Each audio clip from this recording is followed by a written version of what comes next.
ईशान किशन, सुमन गिल और संजू सैमसन, इसके साथ ही हार्दिक पांड्या की दमदार पारियों की बदौलत टीम इंडिया ने रचा तीसरे वनडे मुकाबले में इतिहास और किया सीरीज को अपने नाम पर। नमस्कार दोस्तों, स्वागत है एक बार फिर हमारे चैनल में। भारत और वेस्ट इंडीज़ के बीच तीसरा वनडे मुकाबला खेला गया, जिसमें टीम इंडिया ने शानदार परफॉर्मेंस करते हुए इस मुकाबले को अपने नाम पर किया है। तो दोस्तों, इस वीडियो में हम आपको बताएंगे इस मुकाबले का पूरा हाईलाइट, आखिरकार किस तरह से यहां पर टीम इंडिया ने इतिहास रचा और इस सीरीज को अपने नाम पर किया। इस मुकाबले का पूरा हाईलाइट जानने के लिए बने रहे इस वीडियो के आखिर तक। और साथ ही अगर आपने अभी तक हमारे इस चैनल को सब्सक्राइब नहीं किया है तो क्रिकेट से जुड़ी हर एक लेटेस्ट अपडेट के लिए चैनल को सब्सक्राइब करके बेल आइकन जरूर दबा लें और साथ ही साथ इस वीडियो को दिल से एक लाइक ज़रूर कर दें अगर आप भी टीम इंडिया की इसी शानदार जीत के साथ खुश हैं। तो दोस्तों, हम बात करें इस मुकाबले की शुरुआत से ही, तो यहाँ पर आज के मुकाबले में वेस्ट इंडीज़ की टीम ने टॉस जीता और यहाँ पर पहले गेंदबाजी करने का फैसला किया था, जहाँ पर बल्लेबाजी के लिए टीम इंडिया को आमंत्रित किया। भारतीय टीम की हम बात करें तो टीम इंडिया की तरफ से पारी की शुरुआत करने उतरे थे ईशान किशन के साथ सुमन गिल। जहां पर भारतीय टीम की शुरुआत से ही हम बात करें तो टीम इंडिया की तरफ से ईशान किशन ने दमदार शुरुआत करी, जहां पर ईशान किशन ने अपनी दूसरी ही गेंद पर चौका जड़ते हुए अपनी पारी की शुरुआत करी। तो वहीं पर इसके बाद ईशान किशन ने दमदार परफॉर्मेंस करते हुए यहां पर चौकों और छक्कों से जड़ी अपनी इस पारी को सजाया। तो वहीं पर सुमन गिल ने भी दमदार फॉर्म में चौके के साथ अपनी पारी की शुरुआत करी थी, जहां पर ईशान किशन ने दूसरी गेंद पर चौका जड़ा। तो वहीं पर गिल ने भी यहां पर दूसरे ओवर की दूसरी गेंद पर अपने चौके जड़ते हुए यहां पर अपनी पारी की शुरुआत करी थी। ईशान किशन ने जहां पर पहले ओवर की दूसरी गेंद पर 2 रन बनाए थे और टीम को मजबूत शुरुआत दोनों ही खिलाड़ी चलाते गए। इसके बाद यहां पर सुमन गिल की हम बात करें तो सुमन गिल ने चौथे ओवर की चौथी गेंद पर एक बार फिर चौका जड़ा और यहां पर मिड विकेट में यहां पर सुमन गिल ने यह चौका जड़ा था। इसके बाद हम बात करें सुमन गिल की दूसरी पारी की, तो यहां पर इसी ओवर की छठी गेंद पर एक बार फिर सुमन गिल ने चौका जड़ दिया, जहां पर लेफ्ट कवर से इस चौके को अपने नाम पर किया था। इसके बाद 5वें ओवर की तीसरी गेंद पर ईशान किशन ने फिर से एक और चौका जड़ा और टीम को यहां पर मजबूत शुरुआत दोनों ही खिलाड़ी दिलाते गए। इसके बाद ईशान किशन ने दमदार परफॉर्मेंस किया और इसी ओवर की चौथी गेंद पर एक और चौका जड़ दिया। ईशान किशन जहां पर काफ़ी बेहतरीन फॉर्म में मैदान पर उतरे थे। इसके बाद किशन की आगे की पारी की हम बात करें तो यहां पर ओपनर बल्लेबाज ईशान किशन, जो कि तीनों ही मुकाबलों में अपनी 50 जमाते आ रहे थे, एक बार फिर यहां पर दमदार शुरुआत टीम इंडिया को दिलाई, जहां पर ईशान किशन ने 7वें ओवर की पहली ही गेंद पर एक और चौका जड़ा और यहां पर चौकों से जड़ी इन्होंने ये शानदार पारी खेली। इसके बाद सुमन गिल ने भी इसी ओवर की 5वीं गेंद पर चौका जड़ दिया।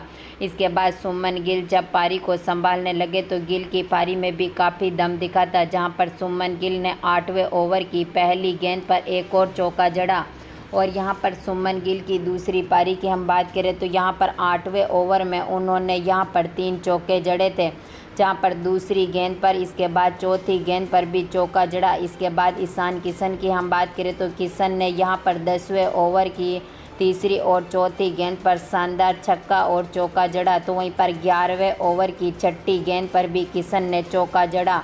इसके बाद ही हम बात करें ईशान किशन की अगले 12वें ओवर की, तो 12वें ओवर में भी ईशान किशन ने दमदार परफॉर्मेंस किया और यहां पर तीसरी गेंद पर एक और छक्का जड़ दिया। ईशान किशन ने कमाल का परफॉर्मेंस करते हुए यहां पर टीम को बेहतरीन शुरुआत दिलाई। इसके बाद किशन ने 13वें ओवर की दूसरी गेंद पर 1 रन बनाया। इसके बाद 14वें ओवर की तीसरी गेंद पर एक और चौके से जड़ी शुरुआत करी और ईशान किशन ने 16वें ओवर में चौका जड़ते हुए यहां पर अपनी 50 भी करीब पर पहुंच चुके थे और 17वें ओवर की चौथी गेंद पर उन्होंने अपनी 50 भी पूरी कर ली। इसके बाद 18वें ओवर की पहली गेंद पर ईशान किशन ने छक्के से शुरुआत करी, तो वहीं पर इसी ओवर की दूसरी गेंद पर एक और चौका जड़ा। इसके बाद हम बात करें ईशान किशन ने यहां पर शानदार पारियां खेलना शुरू किया था, लेकिन यहां पर ईशान किशन इस मुकाबले में अपना विकेट खो बैठे और किशन ने 19वें ओवर की चौथी गेंद पर अपना विकेट खो दिया। इसके बाद टीम इंडिया की हम बात करें तो भारतीय टीम की तरफ से नंबर 3 पर बल्लेबाजी करने आए थे ऋतुराज गायकवाड़, लेकिन आज के मुकाबले में ऋतुराज गायकवाड़ ज़्यादा लंबे समय तक नहीं टिक पाए, जहां पर गायकवाड़ ने 22वें ओवर की चौथी गेंद पर चौका जड़ा। इसके बाद यहां पर ऋतुराज गायकवाड़ की दमदार पारी रही थी, लेकिन 22वें ओवर के छठे ही गेंद पर यहां पर ऋतुराज गायकवाड़ का विकेट गिरा और यहां पर वेस्टइंडीज़ की टीम को दूसरी सफलता मिली। इसके बाद सुमन गिल का साथ देने उतरे थे संजू सैमसंग। दोनों ही खिलाड़ियों ने मिलकर शानदार परफॉर्मेंस किया और यहां पर अर्धशतक की साझेदारी भी दोनों खिलाड़ियों ने करके दिखाई। जहां पर संजू सैमसंग की हम बात करें तो संजू सैमसंग ने अपनी पारी को छक्कों से जुड़ी शुरुआत करी थी, जहां पर संजू सैमसंग ने 23वें ओवर की छठी गेंद पर छक्के से शुरुआत करी, तो वहीं पर इसके बाद 26वें ओवर की पहली गेंद पर एक और संजू सैमसंग ने छक्का जड़ा और यहां पर टीम को मजबूत शुरुआत दिलाते गए संजू सैमसंग ने गिल के साथ मिलकर पारी को आगे बढ़ाया। इसके बाद सुमन गिल की हम बात करें तो सुमन गिल ने भी 27वें ओवर की चौथी गेंद पर एक और चौका जड़ा और यहां पर 27वें ओवर की पांचवी गेंद पर भी चौका जड़ा। सुमन गिल ने 28वें ओवर की पहली गेंद पर चौका जड़ा। इसी के बाद यहां पर इसी ओवर की पांचवी गेंद पर एक और चौका संजू सैमसंग ने जड़ दिया। संजू सैमसंग की भी दमदार पारी रही थी, तो वहीं पर 30वें ओवर की दूसरी और चौथी गेंद पर भी संजू सैमसंग ने यहां पर छक्का और चौका जड़ा और इस तरह से यहां पर संजू सैमसंग ने चौकों और छक्कों से जड़ी अपनी इस पारी को मात्र 30वें ओवर की चौथी गेंद पर ही यहां पर शानदार परफॉर्मेंस करते हुए चौका जड़ा और 31वें ओवर की तीसरी गेंद पर अपनी 50 भी पूरी कर ली। लेकिन यहां पर संजू सैमसंग ने इसी ओवर की पांचवी गेंद पर अपना विकेट खो दिया। इसके बाद यहां पर गिल का साथ देने उतरे थे हार्दिक पांड्या, लेकिन यहां पर हार्दिक पांड्या और गिल की यह जोड़ी ज़्यादा लंबे समय तक नहीं टिक पाई, जहां पर हार्दिक पांड्या ने 32वें ओवर की छठी गेंद पर आते ही चौका जड़ा, तो वहीं पर इसके बाद 38वें ओवर की चौथी गेंद पर टीम को बड़ा झटका लगा, जहां पर सुमन गिल ने अपना विकेट दे दिया और यहां पर वेस्टइंडीज़ की टीम को लगातार चौथी सफलता मिल गई। इसके बाद हम बात करें यहां पर हार्दिक पांड्या का साथ देने उतरे थे सूर्य कुमार यादव।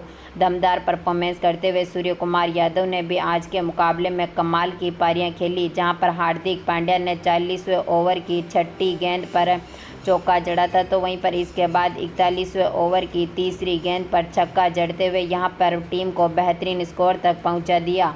जहां पर सूर्य कुमार यादव की हम बात करें तो सूर्य कुमार यादव ने भी 42वें ओवर की दूसरी गेंद पर इसके बाद यहां पर छठी गेंद पर चौका और छक्का जड़ा था। 43वें ओवर की छठी गेंद पर भी सूर्य कुमार यादव ने एक और चौका जड़ा था, तो वहीं पर हार्दिक पांड्या ने दमदार परफॉर्मेंस किया और यहां पर 44वें ओवर की पांचवी गेंद पर कमाल का परफॉर्मेंस करते हुए चौके से अपनी पारी को बेहतरीन फॉर्म में पहुंचाया, तो वहीं पर 45वें ओवर की पांचवी गेंद पर सूर्य कुमार यादव ने एक और छक्का जड़ा, लेकिन यहां पर 46वें ओवर की पांचवी गेंद पर विकेट दे बैठे थे सूर्य कुमार यादव और यहां पर वेस्टइंडीज़ की टीम को लगातार पांचवी सफलता मिल गई।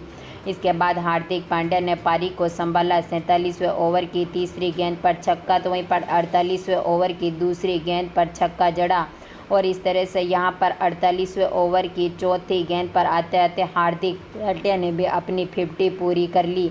इसके बाद यहां पर 39वें ओवर की पहली गेंद पर छक्का, इसके बाद तीसरी गेंद पर चौका और चौथी गेंद पर छक्का जड़ते हुए टीम के स्कोर को यहां पर 341 तक पहुंचा दिया और यहां पर भारतीय टीम ने 341 रनों का टारगेट वेस्टइंडीज़ की टीम के सामने रख दिया। यहां पर वेस्टइंडीज़ की टीम की गेंदबाजी की हम बात करें तो यहां पर अल्जारी जोसेफ ने आज के मुकाबले में एक विकेट लिया, तो इसके साथ यहां पर गुड्डा केस मोतिक और यहां पर यानी केरियाई को भी एक एक विकेट मिला, तो वहीं पर रोमेरियो शेपर्ड ने भी आज के मुकाबले में 2 विकेट अपने नाम पर किए।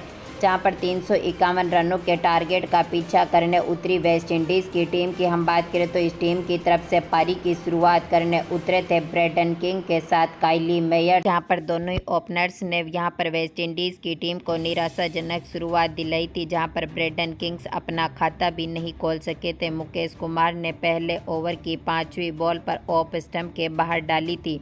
ब्रेंडन किंग इस बॉल पर ड्राइव करना चाहते थे, लेकिन बॉल बल्ले का बाहरी किनारा लेकर wicket wicket keeper Ishan Kishan के दस्ताने में चली गई और ब्रेटन किंग बिना खाता खोले ही यहां से पेविलियन लौटे। इसके बाद दूसरा विकेट काइली मेयर्स का यहां पर मुकेश कुमार ने लिया था। इनको यहां पर मात्र 4 रनों पर ही चलता कर दिया। इसके बाद टीम का तीसरा विकेट जो कि साई होप के रूप में गिरा था। कप्तान साई होप से यहां पर वेस्टइंडीज़ की टीम को कई उम्मीदें थी, लेकिन मुकेश कुमार ने इनकी इन उम्मीदों को तोड़ते हुए यहां पर मात्र 5 रनों पर ही साई होप को भी चलता कर दिया। इसके बाद वेस्टइंडीज़ की टीम के चौथे विकेट की हम बात करें तो चौथा विकेट जहां पर लगातार एक के बाद एक विकेट गिराते जा रहे थे। मुकेश कुमार ने लगातार 3 विकेट लिए, तो वहीं पर चौथा विकेट जो कि उनादकट के खाते में गया।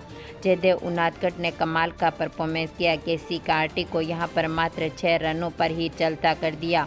5वां विकेट जहां पर सिमरन हेटमायर के रूप में टीम इंडिया के नाम पर गया था। सिमरन हेटमायर को 4 रनों पर ही चलता कर दिया शार्दुल ठाकुर ने, जहां पर शार्दुल ठाकुर की ऑफ स्टंप के बाहर की फुल लेंथ बॉल पर हेटमायर ड्राइव करना चाहते थे, लेकिन सफल नहीं हुए और यहां पर बॉल बल्ले के और बॉल कवर पर खड़े सूर्य कुमार यादव के पास चली गई थी। इसके बाद वेस्टइंडीज़ की टीम का छठा विकेट जहां पर रोमेरियो शेपर्ड के रूप में गिरा था। 8 रन बनाकर ये भी पेविलियन लौटे, जहां पर 14वें ओवर की आखिरी बॉल पर शार्दुल ठाकुर ने शॉर्ट लेंथ डाली थी।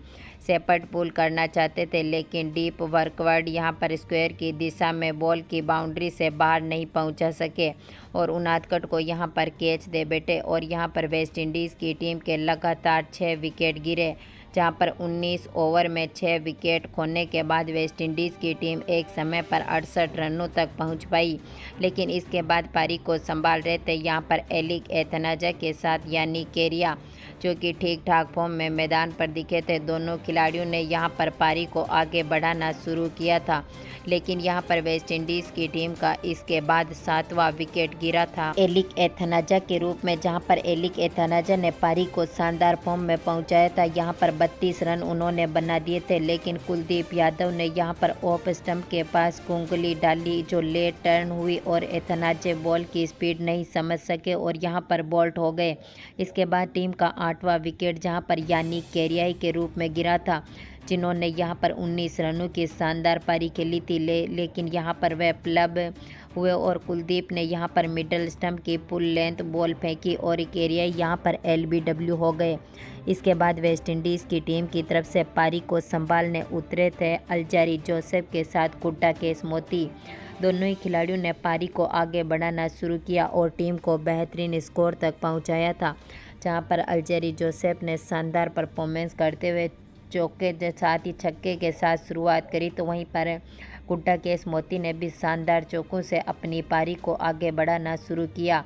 हम बात करें यहाँ पर वेस्टइंडीज़ की टीम के 90वें विकेट के बारे में, तो टीम का 9वां विकेट गिरा था अल्जारी जोसेफ के रूप में, जहाँ पर अल्जारी जोसेफ ने 26 रनों की शानदार पारी खेली थी। अपनी पारी में 1 चौका और 2 छक्के भी जड़े थे, लेकिन इनको यहाँ पर बोल्ड कर दिया था। शार्दुल ठाकुर ने ईशान किशन के हाथों इनका कैच पकड़वा दिया और अल्जारी जोसेफ को यहाँ पर पेविलियन की राह देखनी पड़ी।